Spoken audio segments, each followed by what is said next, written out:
Bonjour à toutes et à tous et bienvenue chez Axior. Aujourd'hui, nous allons parler d'un sujet fondamental dans la gestion de votre entreprise, la trésorerie. En effet, la crise sanitaire de ce début d'année a provoqué l'arrêt quasi total de l'économie du pays et les répercussions seront nombreuses. Pour preuve, l'OCDE prévoit un retour à la normale en 2023 dans sa meilleure hypothèse. Donc face à cette situation inédite, il apparaît indispensable de faire preuve d'agilité pour préserver la trésorerie de votre entreprise. Et pour nous en dire plus, nous allons rencontrer deux experts du cabinet. Suivez-moi.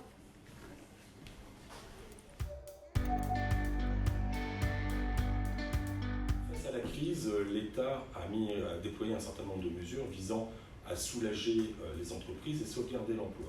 Citons par exemple activité partielle, PGE, report de charges, fonds de solidarité et autres mesures sectorielles particulières visant à aider les entreprises.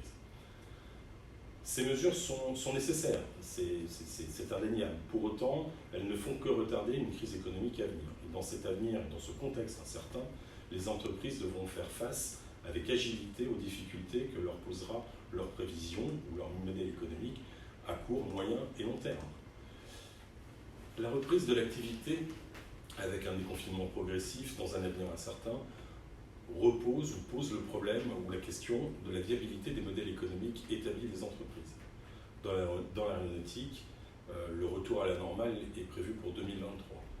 Dans le CHR, en particulier dans les restaurants, les protocoles sanitaires viennent réduire de façon drastique la capacité d'accueil et donc le modèle économique de ces établissements.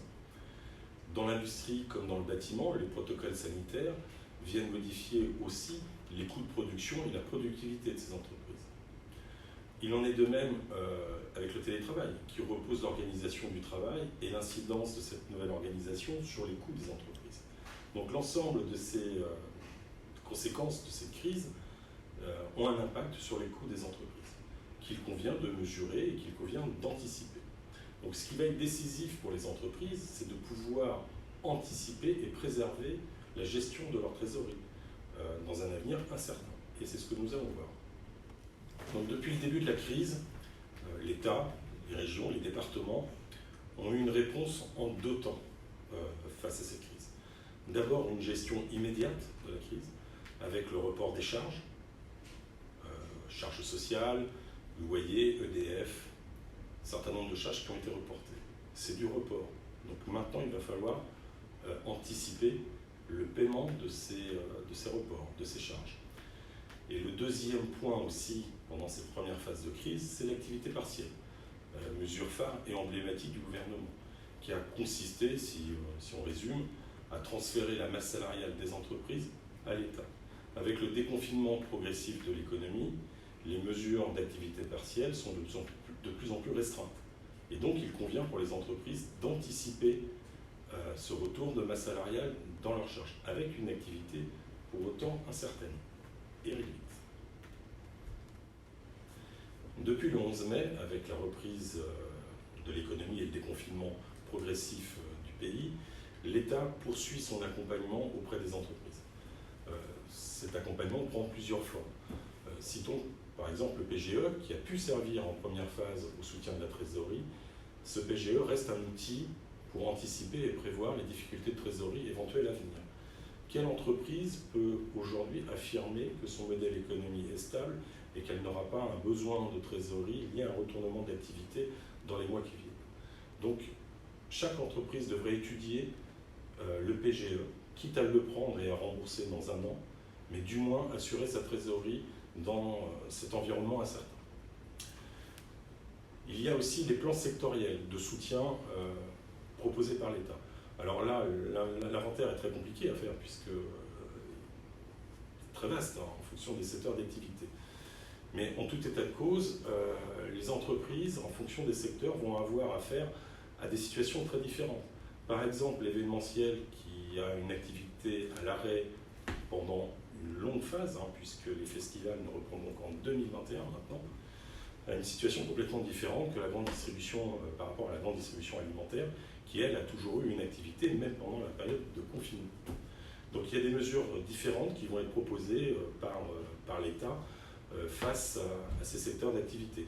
Prenons par exemple l'HCR qui voit son activité partielle prorogée jusqu'à la fin de l'année. La crise économique que nous traversons peut avoir l'avantage d'insuffler une nouvelle dynamique auprès des entreprises. Innovation, recherche d'opportunités, développement d'activités.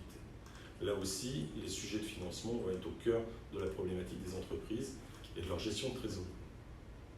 Certaines d'entre elles, qui ont des projets en cours ou à venir et qui ont une trésorerie suffisamment forte, pensaient autofinancer leurs investissements. Nous leur conseillons de recourir à l'emprunt, même à l'emprunt classique, afin de préserver leur trésorerie. Par ailleurs, BPI France propose une palette de solutions, soit en financement, soit en garantie, des projets des entreprises, pour le développement, pour l'innovation et pour les accompagner dans leur démarche. Il existe une multitude d'aides proposées par l'État et certains organismes comme BPI France. Il vous faut donc vous projeter dans la gestion de votre entreprise à court, moyen et long terme afin d'anticiper vos besoins de trésorerie et choisir le programme adapté ou le plan d'aide adapté à vos besoins.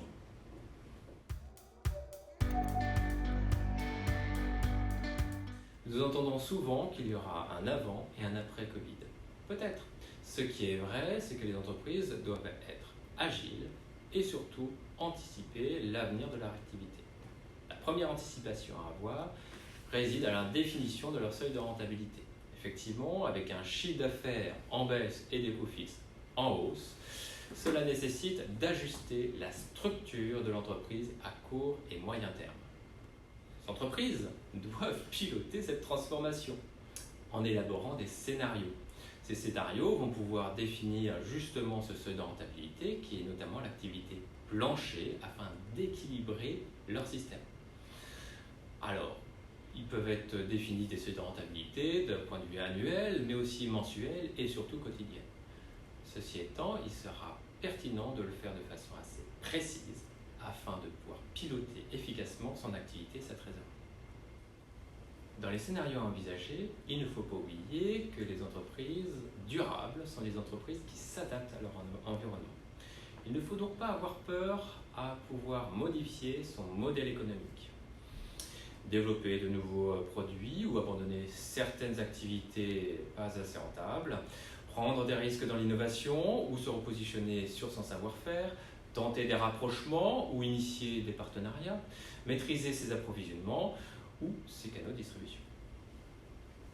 Pendant la période de confinement ou d'arrêt d'activité, les principales mesures ont été de décaler des dettes ou de créer plus de dettes, PGE en tête. Il faut penser que les entreprises actuellement ont de la trésorerie qui ont été relativement préservées via ces mesures. Maintenant, ce qu'il faut, c'est anticiper.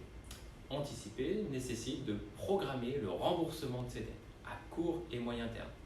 Le loyer, les emprunts et bien sûr les cotisations URSSAF, etc. Une fois cette programmation d'échéance de dette réalisée, il faut savoir maintenant avec quelle trésorerie on va pouvoir le rembourser. C'est pour ça qu'il est très important de pouvoir classer ces dettes. Court terme, moyen terme, voire long terme.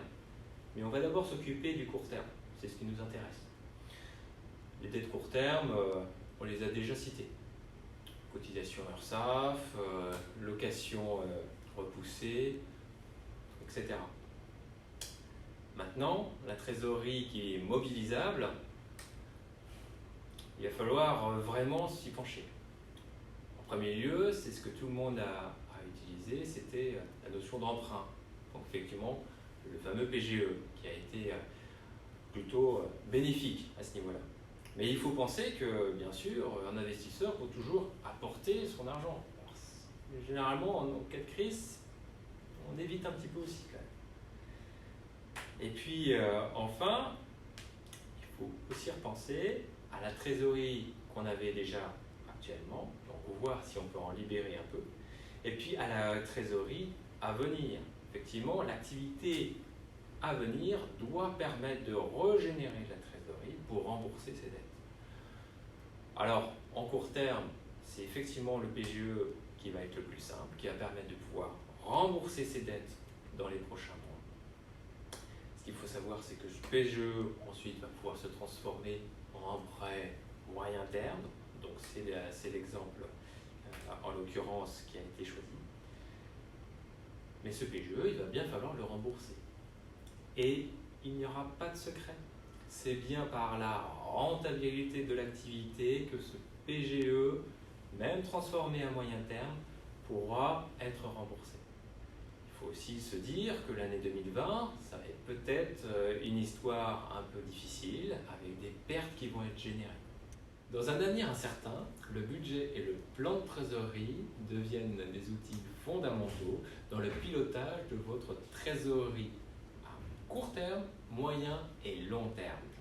En cela, l'entreprise doit savoir projeter ses encaissements et ses décaissements mensuellement, voire quotidiennement. L'anticipation est de mise et il faut pouvoir coupler votre seuil de rentabilité dans ce tableau de trésorerie avec les échéanciers de vos dettes Covid. Dans un monde d'abondance, nous sommes beaucoup moins regardants sur les indicateurs de notre entreprise. Dans un monde frugal, par contre, nous sommes beaucoup plus attentifs à ces indicateurs. Il faut savoir les définir. Pas besoin d'en avoir 36 000. 5-6 indicateurs peuvent être simples et indispensables pour piloter votre entreprise et la gestion de votre trésor. Comme vous l'aurez compris, nous vivons une situation totalement inédite. À ce stade, difficile de répondre à toutes les questions. Ceci étant, la priorité, c'est d'anticiper un maximum vos besoins de trésorerie afin de mettre en place des solutions adaptées. Pour ce faire, faites-vous accompagner de votre expert comptable.